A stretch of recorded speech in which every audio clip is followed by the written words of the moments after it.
warahmatullahi wabarakatuh. Kembali lagi di channelnya Ariana. Nah, sebenarnya video ini mau membahas tentang apa sih? Mungkin kalau misalnya kalian udah baca dari judulnya di bawah ini, kalian udah tahu kalau video ini akan membahas tentang zakat. Dan sebenarnya yang dibahas di dalam video ini lebih terkait ke bagaimana sih masyarakat ini masih memiliki kesadaran yang kurang loh ternyata untuk membayar zakat. Nah, sebelum lebih lanjut untuk membahasnya, aku akan membahasnya dari base pengertiannya dulu ya, ini dari pengertian zakat. Gak usah lama-lama lagi, kita langsung ke pengertiannya. Nah, aku tahu sebenarnya kalian juga udah tahu mengenai pengertian basic dari zakat itu seperti apa. Tapi aku bantu jelasin lagi ya. Nah, jadi zakat ini merupakan salah satu rukun Islam, yakni rukun Islam yang ada di nomor 3, di mana kita sebagai umat muslim itu diwajibkan untuk mengeluarkan sebagian dari rezeki yang kita miliki ketika sudah mencapai nisab atau haul, untuk kemudian didistribusikan kepada 8 golongan asnaf, yakni ada fakir, kemudian ada miskin, kemudian ada amil, kemudian ada musafir, kemudian ada mu'alaf, ada sabilillah, ada hamba sahaya, dan ada gorim. Tahu gak sih teman-teman, sebenarnya nih ya, potensi zakat Indonesia itu besar banget. Cuman kenapa belum terrealisasikan ya? Pasti ada masalah dong di balik semua itu. Padahal kita tahu sendiri bahwa umat muslim Indonesia itu banyak banget. Nah, ternyata masih banyak dari masyarakat kita itu yang belum memiliki kesadaran untuk mau membayar zakat, kecuali zakat fitrah. Padahal ketika kita mau membayar zakat dengan baik, maka potensi yang tadinya diprediksi pemerintah ini akan bisa tercapai loh, dan akan didistribusikan yang akan juga berdampak kepada pembangunan ekonomi di Indonesia.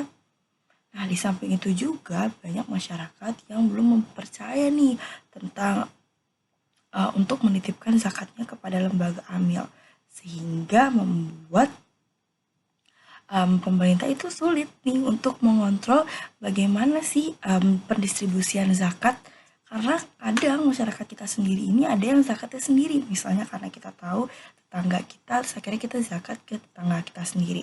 Padahal kalau misalnya kita menyalurkan melalui lembaga resmi, pasti akan lebih terdistribusi dengan baik loh. Mau aja sih nitipin zakat ke lembaga, tapi terpercaya nggak ya? Nggak usah ragu, sekarang lembaga amil zakat nasional ini sudah banyak yang terverifikasi. Jadi kalian nggak perlu ragu lagi untuk menitipkan zakat kalian melalui amil. Selain itu, lembaga-lembaga ini sudah disahkan sendiri loh oleh Kementerian Agama, dan pastinya pasti akan diawasi, sehingga kalian tidak perlu ragu lagi. Nah, yang paling sering kita dengar nih, salah satunya adalah lembaga amil dompet Duafa Republika. Nah, itu merupakan salah satu contoh lembaga amil zakat nasional yang sudah disahkan oleh Kementerian Agama. Kemudian ada lagi nih Baitul Mal Muamalat. Kemudian ada lagi dari Pesantren Islam Al-Azhar.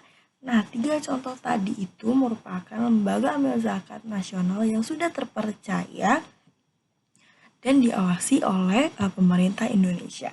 Jadi kalian gak perlu ragu lagi ya kalau misalnya mau menitipkan zakat kalian lewat amil. Tapi kira-kira kalau misalnya lewat online aja bisa gak sih? Soalnya kan lagi pandemi ya, kita kan gak boleh kontak sosial daripada harus ketemuan kayak gitu. Nah, kalau soal itu kalian udah gak usah ragu lagi deh. Sekarang kan udah zaman teknologi, sudah banyak solusi-solusi kalian untuk menaikkan zakat dengan mudah. Salah satunya bisa dari website Basnas nih, dan pemilihan bayarannya juga macem-macem.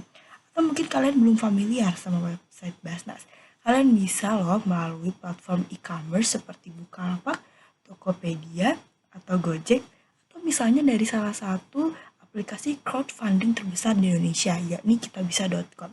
Di sana ada pilihan untuk kita bisa membayar zakat, dan pembayarannya juga bisa diterima macam-macam, bisa dari kartu debit, bisa dari e-money misalnya seperti Dana, atau misalnya dari GoPay dan sebagainya. Jadi zaman sekarang itu udah mudah banget nih buat kita ngebayar zakat. Oke, segitu aja videonya. Semoga video ini membuat kalian teredukasi. Assalamualaikum warahmatullahi wabarakatuh. Dadah!